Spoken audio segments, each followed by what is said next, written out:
दोस्तों स्वागत है आप सभी का हमारे चैनल पर। दोस्तों मध्य प्रदेश लोक सेवा आयोग द्वारा समय समय पर कई परीक्षाएं कराई जाती हैं।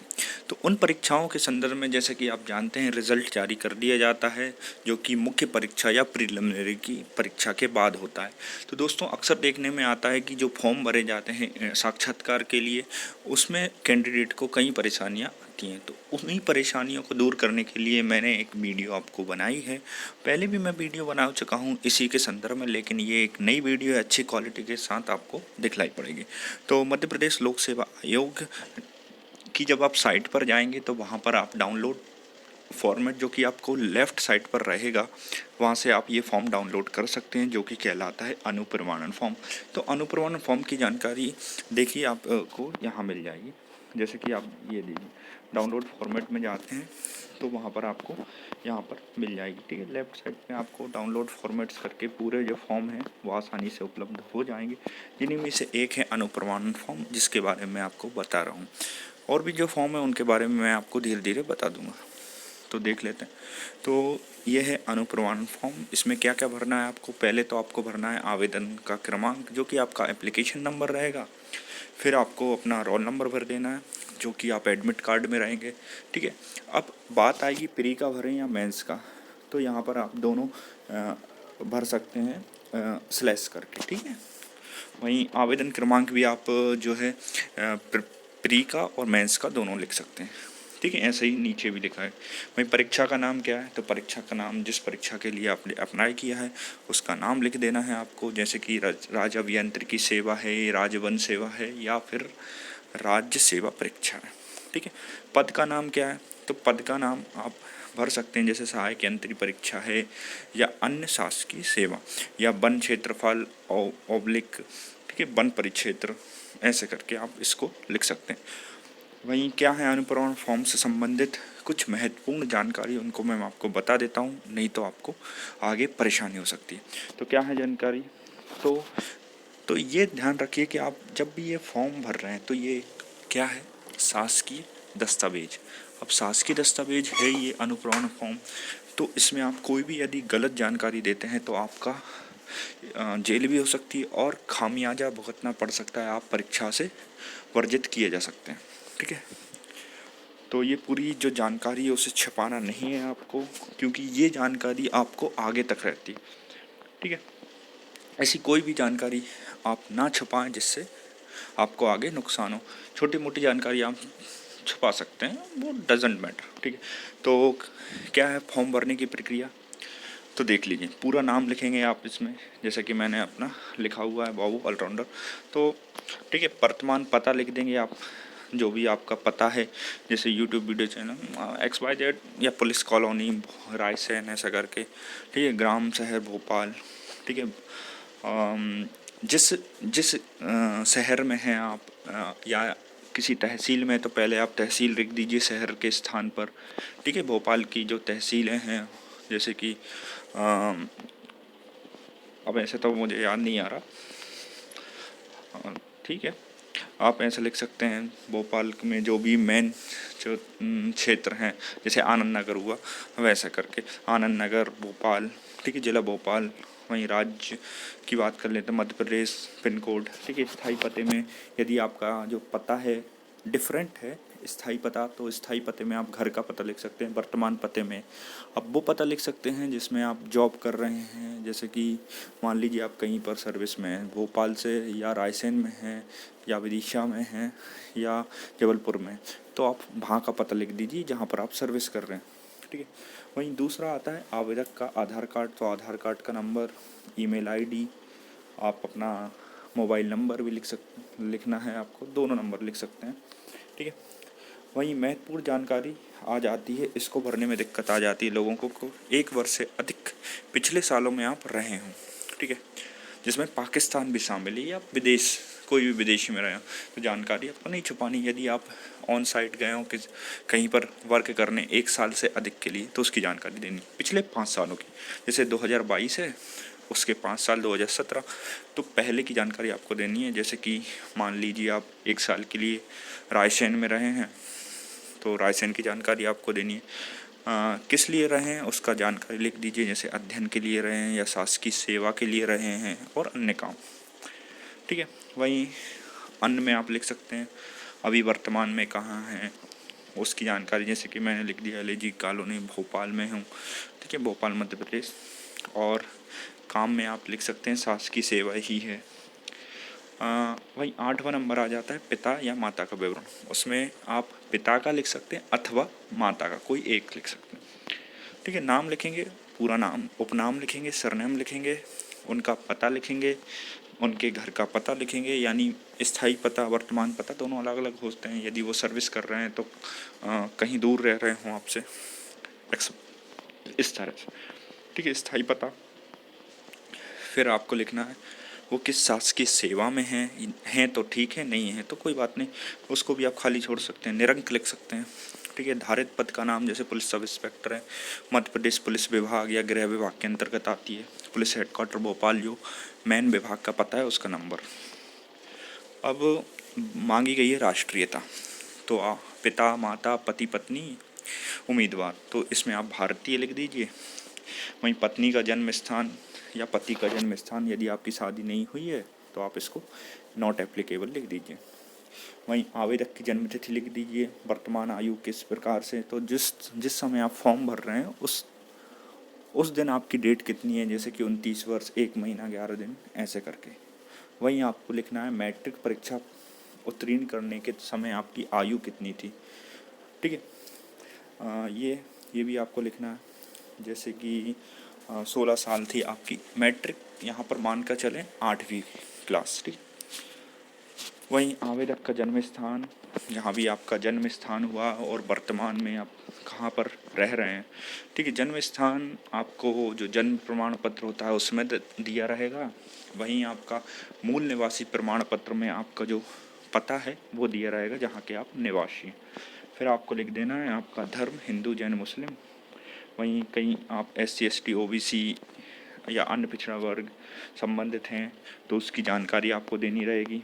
फिर आपको देनी है अपनी एजुकेशनल की, ठीक है, जो भी शैक्षणिक अर्हता है उससे संबंधित जानकारी। ठीक है, इसको कैसे लिखेंगे, 15 वर्ष की, ठीक है, 15 वर्ष तक की आयु से लेके आपने जो भी अध्ययन किए हैं वो उसको लिख सकते हैं। आप लिख सकते हैं आपकी 10th 12th, ठीक है, ग्रेजुएशन, पोस्ट ग्रेजुएशन या आपने कोई डिप्लोमा किया उसकी जानकारी भी आप दीजिए। ठीक है, उसका रोल नंबर लिख देना है, उत्तीर्ण परीक्षा का नाम क्या रहेगा, शासकीय सेवा जो आपका स्कूल है, कॉलेज है, उसको छोड़ने की तिथि आपकी जो मार्कशीट रहेगी वहाँ पर लिखी रहती है। ठीक है, उसको लिख दीजिए। प्रवेश की तिथि आप लिख सकते हैं अप्रॉक्सीमेटली, ऐसा कोई ज़रूरी नहीं कि आपको एग्जैक्ट लिखना है। यदि आप कभी नियोजित रहे हैं तो संबंधित, यदि आप किसी सेवा में रहे हैं तो उसकी जानकारी आप लिख सकते हैं, जैसे सहायक उपनिरीक्षक, कृषि उत्पाद की नीलामी, अनुज्ञा पत्र जारी करना, ये काम रहे थे। ठीक है, तब कब से कब तक उसकी जानकारी। वहीं आप किसके अंतर्गत थे, आपके जो ऑफिस है वहाँ का आपको क्या लिख देना है, पूरा ऑफिस का पता लिख देना है। पिछली सेवा छोड़ने का क्या कारण था, तो इसमें आप लिख सकते हैं अन्य सेवा में चयन हो चुका था, इस कारण सेवा छोड़ दी गई। वहीं एक महत्वपूर्ण पॉइंट है 15, जिसमें लिखा होता है कि एक्चुअली क्या होता है कि 1965 का एक नियम है, शासकीय सेवक नियम। उसके अंतर्गत क्या होता है कि आप यदि किसी शासकीय सेवा में होते हैं तो आपको 1 महीने का जो है नोटिस पीरियड देना होता है, या फिर आपको जो है सैलरी देनी होती है। तो कोई भी एक काम आप कर सकते हैं शासकीय सेवा छोड़ने के वक्त। ठीक है, तो यदि आप छोड़ते वक्त आपसे कोई वसूली की गई या आपको रेस्ट्रिक्ट कर दिया गया है तो उसकी जानकारी आपको देनी है, तो नहीं है तो आप उसमें नहीं लिख सकते। वहीं कभी आप गिरफ्तार किए गए हैं, मुकदमा चला गया, नज़रबंद हुए हैं, विधि न्यायालय, जुर्माना हुआ, अपराध के लिए दोष सिद्ध, ठीक है, लोक सेवा की परीक्षा से लिए आपको कभी हटाया गया हो, विवर्जित किया, अयोग्य ठहराया गया, उसकी जानकारी। ठीक है, या कभी किसी भी परीक्षा के लिए आपको हटाया गया, निष्कासित, यहाँ तक कि आपको कॉलेज स्कूल में आपको चीटिंग करके पकड़ाया गया तो उसकी जानकारी आपको दे देंगे। और आगे देखते हैं आगे क्या जानकारी है।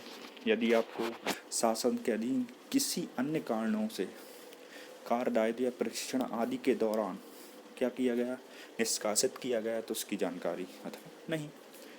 वहीं लिखना है आपको कि 16 में यदि आपने कोई भी उत्तर हाँ में लिखा है, ठीक है, तो उसकी पूरी जानकारी आपको देनी है।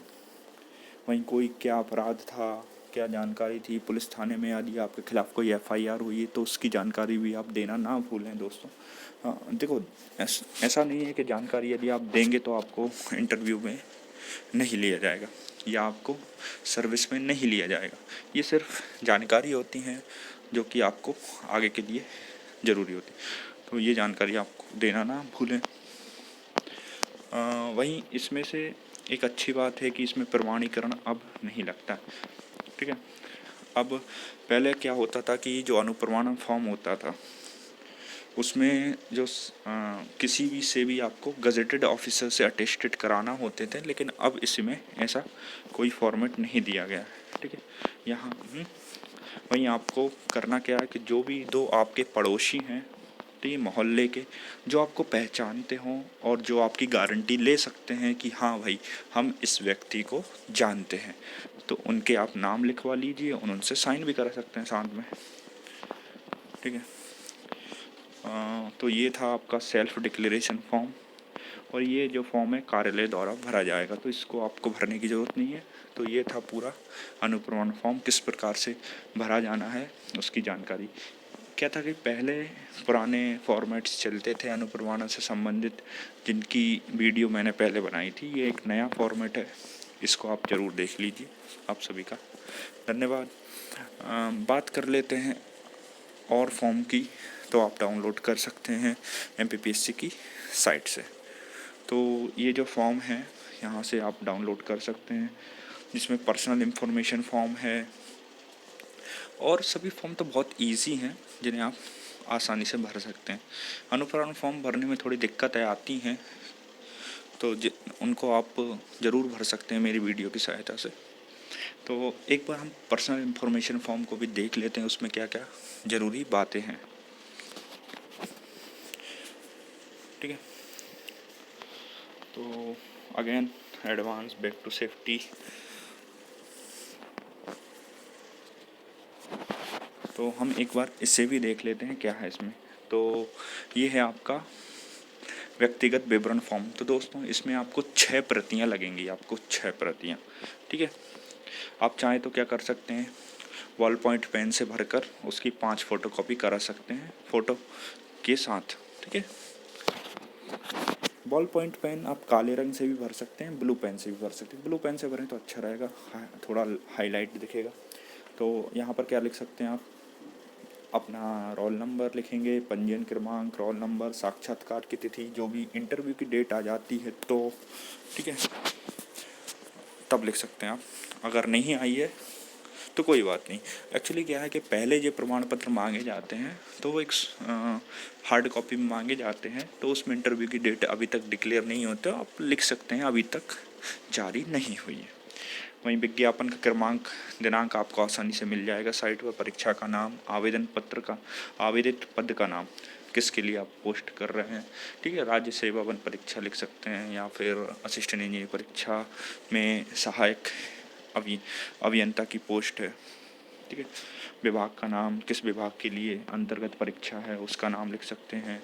तीनों के नाम लिख सकते हैं, PWD, WRD, PHE, housing board, नगरीय प्रशासन, ठीक है, और साइन कर सकते हैं।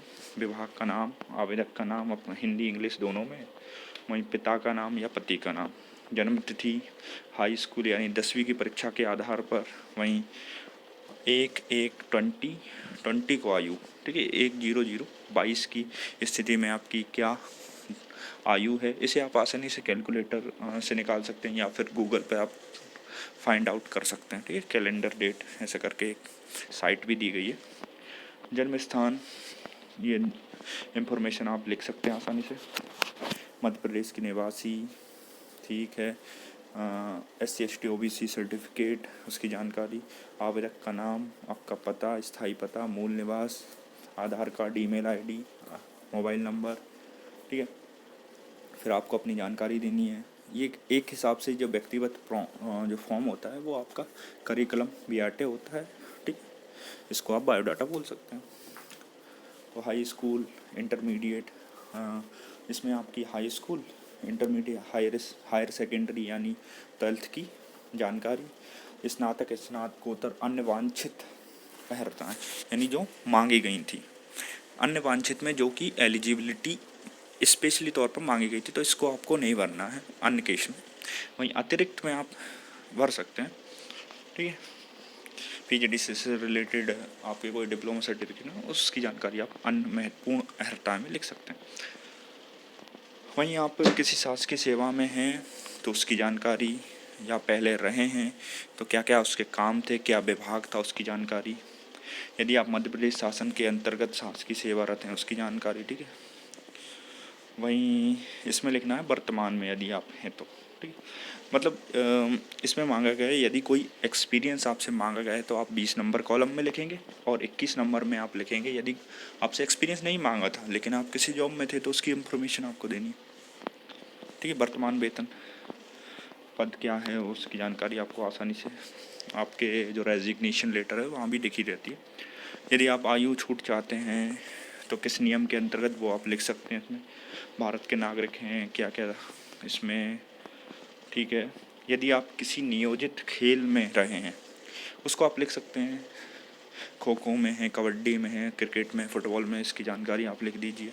कहीं किसी लेवल पर आप पहुँचे हैं उसकी जानकारी आप दे सकते हैं, एनसीसी में रहे हैं या स्काउट गाइड में रखे हैं, या किसी शासकीय की सेवा से आपको दंडित किया गया है तो उसकी जानकारी, संघ अथवा लोक सेवा आयोग परीक्षा से वंचित किए गए हैं उसकी जानकारी, ठीक है। यदि आपने कभी कहीं केस किया है, ठीक है, परीक्षा के इंटरव्यू में सम्मिलित किए गए हैं, ठीक है, कि आप माननीय उच्च न्यायालय के निर्णय के तहत, ठीक है, मतलब होता है ना कुछ कैंडिडेट ऐसे होते हैं जो केस कर देते हैं तो उनके लिए ये, यदि आपने संबंध में कोई विशेष जानकारी जो आप देना चाहते हैं, अभिरुचियों की बात कर लेते हैं, हॉबीज़ की बात कर लेते हैं, या आप कोई लिटरेचर लिखते हैं तो उसकी जानकारी आप दे सकते हैं।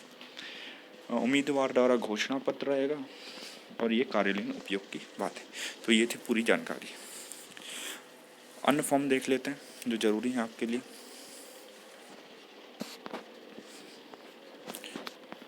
तो ये 4 नंबर का जो फॉर्म है वो केवल उनके लिए है जो किसी परीक्षा से रेस्ट्रिक्टेड किए गए हैं, ठीक है। बाकी अटेंडेंस फॉर्म है जो कि इंटरव्यू के टाइम पर आपको ज़रूरी रहेगा। वहीं शासकीय सेवाओं के लिए अभिवचन पत्र है जिसको हम देख लेते हैं, उसमें क्या क्या जानकारी है। तो ये पूरी जानकारी है। शासकीय सेवकों हेतु इंटरव्यू की तिथि रहेगी, परीक्षा विज्ञापन क्रमांक, परीक्षा का नाम क्या है, पद, ठीक है। आप इसमें अपना रोल नंबर, नाम, पद का नाम, जो वर्तमान पद है उसका नाम लिखिए, विभाग का नाम लिख सकते हैं। साक्षात्कार के दिवस पर शासकीय सेवक हैं, हाँ बिल्कुल रहेंगे, उसको डिक्लेयर कर दीजिए। आवेदन के दिनांक पर शासकीय सेवक था, हाँ बिल्कुल, इसको लिख दीजिए। नियुक्ति का प्रभाग कैसा है, संविदा है, नियमित है या नियमित अस्थायी है। तो नियमित स्थायी और नियमित अस्थायी दोनों अलग अलग चीज़ें हैं दोस्तों। जनरली जो पोस्ट होती हैं वो नियमित अस्थायी होती हैं, तो उसका ध्यान रखें। वर्तमान ग्रेड पे आप लिख सकते हैं, स्थान पे हस्ताक्षर यानी सिग्नेचर। तो ये थी जानकारी, महत्वपूर्ण जो फॉर्म थे एमपीपीएससी से रिलेटेड, ठीक है। और फॉर्म है उसमें भरने को आपको कोई दिक्कत नहीं आएगी, और दिक्कत आती तो आप मुझसे पूछिए, मैं आपको बिल्कुल हेल्प करूंगा आपकी। आप सभी का धन्यवाद।